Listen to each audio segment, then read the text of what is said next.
What happens when a quiet project manager attends his ruthless boss's lavish estate wedding expecting a night of cold corporate politics, only for her beautiful younger sister to walk up to him in the twilight and gently say, "Dance with me?"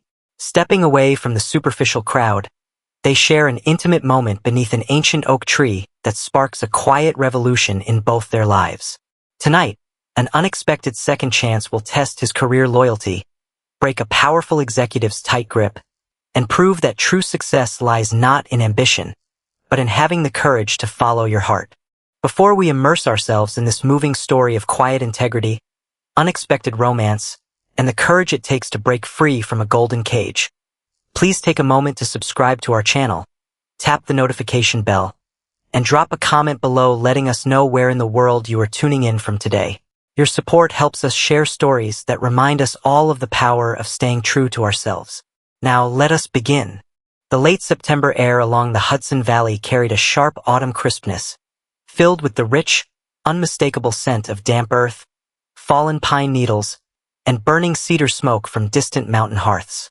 Standing on the sweeping marble terrace of Stonebridge Estate, a sprawling, historic 19th century manor overlooking the dark waters of the river, Leo Vance took a slow, deliberate sip of sparkling water.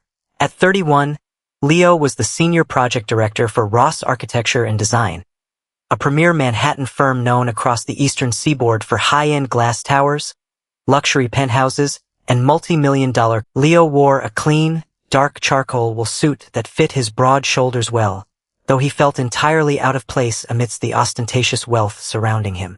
The terrace was populated by 200 elite guests. Venture capitalists in expensive tailored tuxedos, state politicians sipping vintage champagne, and real estate developers quietly discussing profit margins and zoning permits. Tonight was the wedding of Evelyn Ross, the founder and uncompromising CEO of Ross Architecture.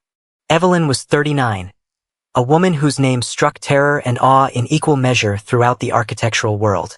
She was brilliant, relentlessly efficient, and completely devoid of sentimentality. To Evelyn, every human interaction was a strategic transaction, every employee a gear in her massive revenue machine, and every project a stepping stone toward industry dominance. She was marrying Julian Croft, a senior partner at a major Wall Street private equity firm. It was a union the major business journals had described as the ultimate corporate synergy, a marriage built on shared portfolios, offshore tax strategies, and cold ambition rather than warmth or genuine love. Leo hadn't wanted to come. He had spent 7 exhausting months working 80-hour weeks as lead site manager on the Hudson Horizon project, a 60-story midtown tower plagued by severe supply delays and complex engineering complications. While Evelyn selected floral arrangements and press releases in climate-controlled executive suites, Leo had been on the dusty construction site at 6 every morning, wearing a yellow hard hat and manually auditing structural welds to keep the massive project on schedule. He attended tonight purely out of professional obligation. In Evelyn's firm, declining an invitation from the managing partner was treated as a subtle act of treason that could stall a promising career overnight.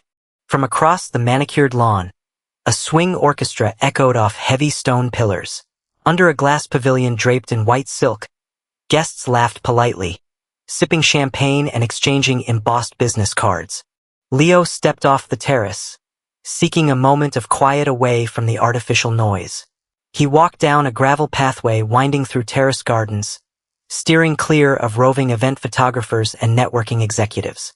The garden sloped gently toward a high bluff overlooking the river.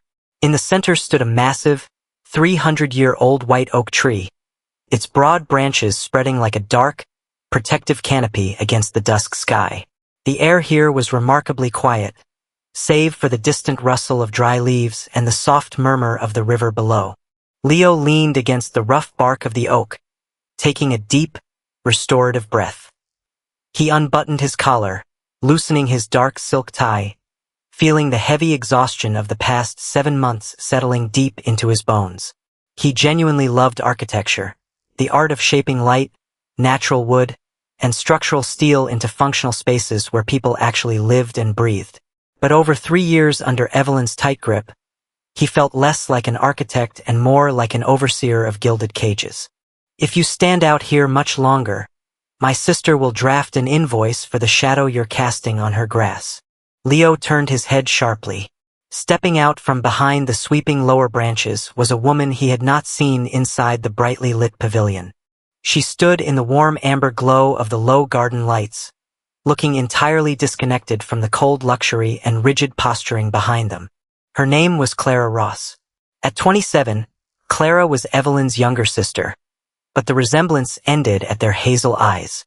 Where Evelyn was rigid, immaculate, and clad in tailored silks, Clara radiated unpretentious, effortless warmth. She wore an emerald green silk dress that draped comfortably over her frame, but her footwear was completely absent. She was walking barefoot on the damp grass, holding velvet high heels casually by their ankle straps. Her dark brown hair was pulled back into a soft, textured bun with small silver leaves pinned into the strands. Her face carried no heavy makeup, just smooth skin, a light dusting of freckles across her nose, and perceptive, quiet eyes that seemed to take in everything without judgment. Leo straightened his posture, instinctively buttoning his collar back up. Ms. Ross, I didn't realize anyone else was out here. Clara, please, she said softly, offering an easy, reassuring smile. She stepped onto the grass near the base of the tree, completely unbothered by the damp dew coating her bare feet. And Ms. Ross makes me feel like I'm about to be audited by Evelyn's accounting department. Leo offered a quiet, genuine laugh, his first real, unforced laugh of the evening. Fair enough. I'm Leo Vance. I know who you are, Leo, Clara said, tilting her head thoughtfully. Evelyn talks about you at family dinners. Or rather, she complains about how you insist on prioritizing structural safety margins over quarterly profit margins. Leo raised an eyebrow, amused.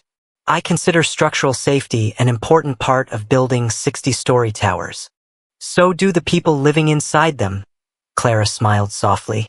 She set her velvet shoes near an exposed oak root and looked toward the illuminated glass pavilion 200 yards away, where the orchestra played a slow jazz standard. She built an expensive party, didn't she?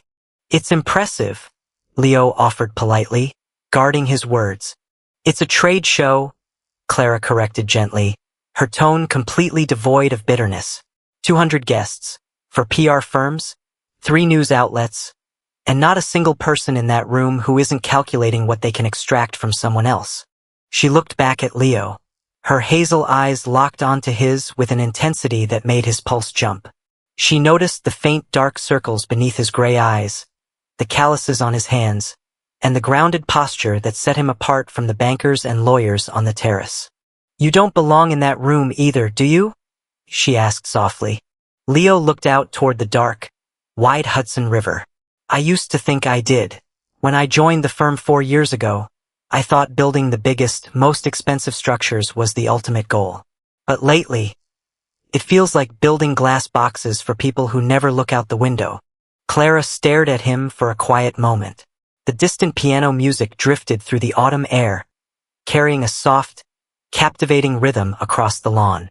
Without a word, Clara stepped forward, extending her slender, bare hand toward him. Dance with me, she said gently. Leo blinked, taken aback. Here? On the grass. The orchestra is playing. The grass is soft. And there are no corporate sponsors out here, Clara smiled warmly. Unless you need a board resolution to dance under a tree? Leo looked down at her outstretched hand, then up at her face. The invisible walls of professional protocol dissolved in an instant. He reached out and took her hand. Her skin was soft and warm against his calloused palm. Leo placed his hand gently against the waist of her dress, and Clara rested her left hand lightly on his shoulder. Barefoot on the grass under the ancient oak tree, they began to move to the distant melody. It wasn't a rigid, formal ballroom dance. It was a slow, graceful rhythm in the cool twilight air. Fallen autumn leaves rustled softly beneath their feet, and the rich scent of crushed pine needles and cedar wrapped around them. You're a landscape designer, aren't you? Leo asked as they moved together seamlessly. Evelyn mentioned you ran a greening lab in Brooklyn. I design urban botanical spaces, Clara nodded, looking directly into his eyes. Community gardens, rooftop sanctuaries, native plant restoration for working-class neighborhoods. Places where people can actually sit, breathe, and feel human again. That sounds like real architecture, Leo murmured. Clara's smile softened into something tender and deep. It is. It doesn't make millions, and Evelyn thinks I'm throwing away my degree. But when an 8-year-old kid in East New York sees a strawberry growing on a rooftop garden for the first time, it feels a lot more important than an 80-story bank vault. They danced in silence, the rest of the world fading into a distant background blur of shadows and light. Leo felt a terrifying, wonderful realization taking root. In less than 20 minutes, this quiet woman had seen further into his soul than anyone he had known in a decade. The quiet magic was broken by the sharp, metallic click of high heels on the gravel path. Evelyn Ross walked down the slope holding a crystal champagne flute, her dark hair styled in a flawless bun, her silver evening gown sparkling in the moonlight. Her sharp, calculating eyes locked onto the pair standing under the oak tree. "Clara," Evelyn called out, her tone smooth but laced with absolute corporate command. "Family photos are starting in 5 minutes." Clara didn't jump back or act flustered. She slowly stepped back from Leo, offering him a warm, reassuring smile before turning to her sister. "I'll be right there, Evie." Evelyn walked up, her gaze flicking down to Clara's bare feet, then up to Leo's face. The temperature in the garden seemed to drop instantly. "Leo," Evelyn said, her voice cold, measured, and analytical. "I didn't realize you were acquainted with my sister." "We just met, Evelyn," Leo replied calmly, standing tall. Evelyn offered a thin, mechanical smile that didn't reach her eyes. "Leo is our primary site director, Clara. He's talented, but he has a habit of investing time in artistic details that don't affect the bottom line. I need him fully focused on the Hudson Horizon project. We have our Q4 investor presentation next Tuesday." It was a subtle, deliberate display of corporate territory marking, a clear warning to Leo that he was an employee, and to Clara that Leo was strictly off-limits. Clara didn't flinch. She bent down smoothly, picked up her velvet heels, and looked straight at Leo. "It was wonderful meeting you, Leo. Will you visit my workshop in Red Hook this week? I'm working on a community rooftop design that could really use structural eyes." Leo didn't hesitate, completely ignoring Evelyn's sharp, warning glare. "I'd love to, Clara. Send me the address." "Thursday at 4, Clara smiled, stepping past her sister toward the pavilion without looking back. Evelyn stood beside Leo under the oak tree, taking a slow, deliberate sip of champagne before turning to him, her voice dropping into a dangerous whisper. "Clara is an idealist, Leo," Evelyn said coldly. "She lives in a fantasy world of non-profit projects and public grants. She doesn't understand how the real world works. You, on the other hand, are on track for a junior partnership at my firm by next spring." Leo looked at his boss, a woman who had just married a billionaire financier on a 20-acre estate, yet looked entirely consumed by control and tension. "I understand how the world works, Evelyn," Leo said quietly. "I just don't think your way is the only way to build things." Evelyn's eyes narrowed into slits. "Don't get distracted, Leo. Partnerships are given to people who build my empire, not people who spend their evenings dancing in the grass." She turned sharply on her heel and swept back toward the wedding party. Leo stood alone under the oak tree, looking down at the hand that had held Clara's. The golden collar around his neck had never felt so heavy, but for the first time in years, he knew where the key was. On Thursday afternoon at 4 o'clock sharp, Leo pulled his silver pickup truck up to an old red brick industrial warehouse near the water in Red Hook, Brooklyn. The building was a converted glassworks factory. Oversized arched windows let in warm golden afternoon sunlight, illuminating an incredible interior sanctuary that took Leo's breath away. Inside, the warehouse was a thriving urban greenhouse. Hanging vines cascaded down raw brick walls. Custom wooden planter boxes filled with native wildflowers lined the concrete floors, and drafting tables covered in detailed botanical sketches sat under specialized grow lights. The air smelled rich and alive, a mixture of damp soil, fresh eucalyptus leaves, and aromatic cedar wood. Clara stood near a long oak workbench, wearing dark denim overalls over a simple white t-shirt. She was assembling a wooden structural model of a timber frame greenhouse trellis. "You actually came," Clara said, looking up with a radiant, welcoming smile. "I promised I would," Leo said, walking over to the workbench in genuine awe. "Clara, this place is incredible. We design affordable green spaces for public schools, housing complexes, and community centers," Clara said proudly, wiping a smudge of dark soil from her cheek. She walked to a drafting table and rolled out a large set of blueprints. "This is the East New York Community Hub, a 2-acre abandoned rail yard being turned into an urban farm, public park, and educational greenhouse." Leo leaned over the drafting table, scanning her drawings with trained precision. Clara's designs were brilliant, thoughtfully integrated with passive solar heating and rainwater harvesting systems. Yet he noticed 3 critical engineering flaws in her structural load distribution for the winter glass roof. "Your roof pitch is too shallow for heavy snowfall," Leo pointed out gently, pulling a mechanical pencil from his jacket pocket. "If you get 12 inches of wet snow, these timber trusses will warp. But if we shift the load-bearing angle here by 6 degrees and use a recessed steel tension rod." He quickly sketched a clean, elegant structural adjustment directly on the margin of the blueprint. Clara leaned close beside him, her shoulder brushing lightly against his, smelling of lavender soap and fresh earth. "That's brilliant," Clara whispered, her eyes shining with admiration. "That solves our budget limit for the steel framing completely." For the next 3 hours, the senior project manager and the landscape designer worked side by side. They refined structural models, recalculated timber framing costs, and shared a simple dinner of fresh crusty bread, local cheese, and red wine served on paper plates on the workbench. There were no corporate titles, no profit targets, and no defensive posturing. Just 2 talented, passion-driven people combining their skills to build something truly meaningful for others. As dusk settled over the city, casting warm indigo shadows through the arched windows, Clara sat on the edge of the workbench. "Why do you stay at Ross Architecture, Leo?" she asked softly. "You care about people and craftsmanship. Evelyn's firm is crushing your spirit." Leo looked down at his hands. "Because I thought I needed her platform to build big things. I thought if I stayed long enough to make partner, I could eventually change the kinds of projects we took on." "Evelyn doesn't change, Leo," Clara said gently, resting her hand over his calloused fingers. "She consumes. She builds monuments to herself and expects everyone around her to be fuel for her engine."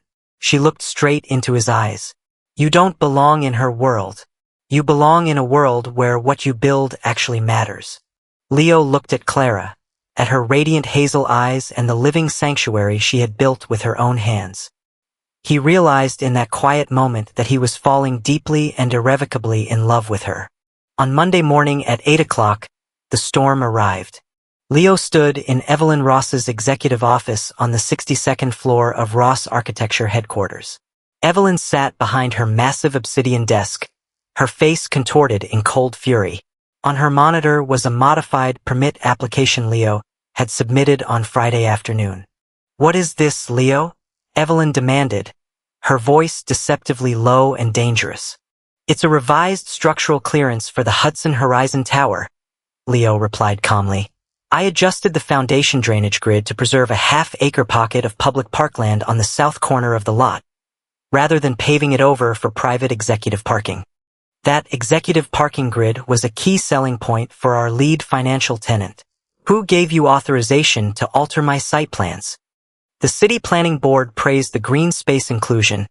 "Evelyn," Leo argued firmly, "it meets municipal sustainability codes and cuts our stormwater runoff penalty by 30% without adding a single dollar to the overall construction budget." Evelyn walked around her desk, stopping inches from him, her eyes flashing like polished steel. "I don't care about the community, Leo. I care about my client's contract and absolute obedience in my firm." She leaned in closer. "I know where you were on Thursday evening, Leo. My driver saw your truck parked outside Clara's warehouse in Red Hook. Leo's jaw set into iron. His gray eyes locked onto hers with unwavering strength. Clara's work is incredible, Evelyn. Clara is a distraction, Evelyn hissed. She's pulling your focus away from this firm. I warned you under that oak tree, Leo. She walked back to her desk, pulling a crisp leather binder from her top drawer and throwing it onto the glass conference table. That is a junior partnership contract, Evelyn stated flatly. 300,000 base salary, guaranteed profit share, and an executive corner suite next year. But it comes with strict conditions. Leo looked at the binder. What conditions? You sign a non-compete clause today, Evelyn declared. You hand over site management for the Hudson Horizon project to Marcus. You break off whatever relationship you are forming with my sister immediately, and you focus 100% of your energy on my corporate accounts. The absolute silence in the 62nd floor office was deafening. Leo looked at the partnership contract.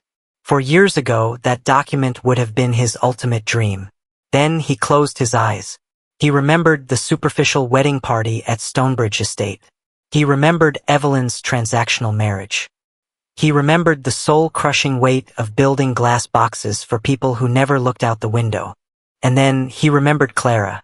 He remembered her barefoot in the grass under the oak tree. He remembered the smell of eucalyptus and cedar in her Brooklyn warehouse. He remembered the warmth of her hand in his.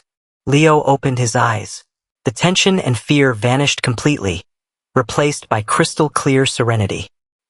He picked up his briefcase and looked Evelyn straight in the eye with a calm, pitying smile.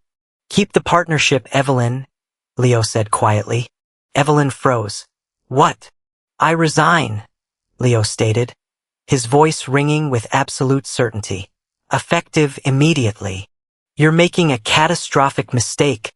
Leo, Evelyn shrieked, her composure shattering completely as she followed him toward the glass exit doors. I will blackball you across every major architecture firm in New York. You will never build a skyscraper in this city again. Leo paused at the door, looking back at his former boss. I don't want to build skyscrapers anymore, Evelyn, Leo said gently. I want to build things that last. He stepped out the door and walked down the marble hallway, leaving the cold glass tower behind forever. 1 year later, the late October sun shone brightly over the East New York Community Hub in Brooklyn. The abandoned rail yard was gone. In its place stood a breathtaking 2-acre urban sanctuary. A timber frame community greenhouse stood at the center, surrounded by raised vegetable beds, stone paths lined with native wildflowers, and an open-air community pavilion. Standing on the wooden porch of the greenhouse, holding revised blueprints, was Leo Vance. He wore dark denim jeans, a flannel shirt, and work boots coated in dry soil. His face was relaxed, his gray eyes clear, bright, and completely at peace. Beside him stood Clara, wearing an emerald cardigan over her denim overalls, her dark hair pinned up with silver leaf clips. Together, they were the co-founders of Vance and Ross Sustainable Design, an independent architecture and urban ecology firm launched 8 months prior. When Leo walked out of Evelyn's office, he hadn't starved. Instead, 3 major nonprofit organizations and a sustainable housing developer had immediately hired his new firm. Eager to work with an elite structural engineer who possessed unyielding integrity and vision.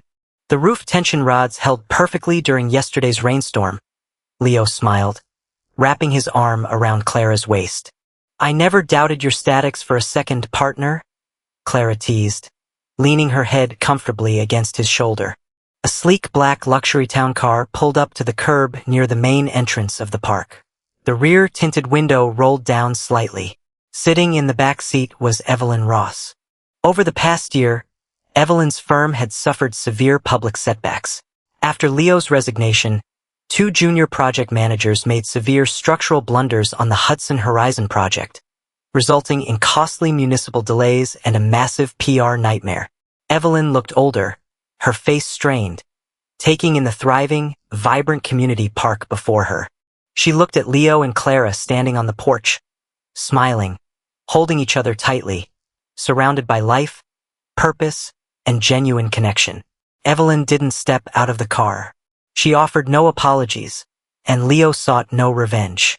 She simply stared for a long moment, realizing that in her relentless pursuit of power and dominance, she had built a golden fortress of isolation, while her younger sister and the architect she dismissed had built a home filled with love. The window rolled back up, and the black sedan sped away into city traffic.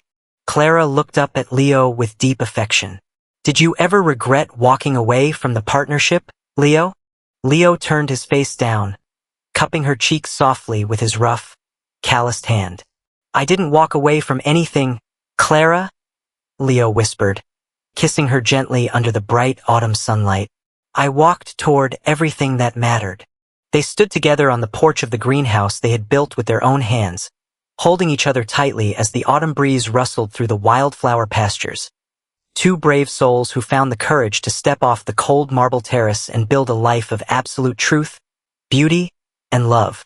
True success is never measured by the height of an executive title or the luxury of a glass office.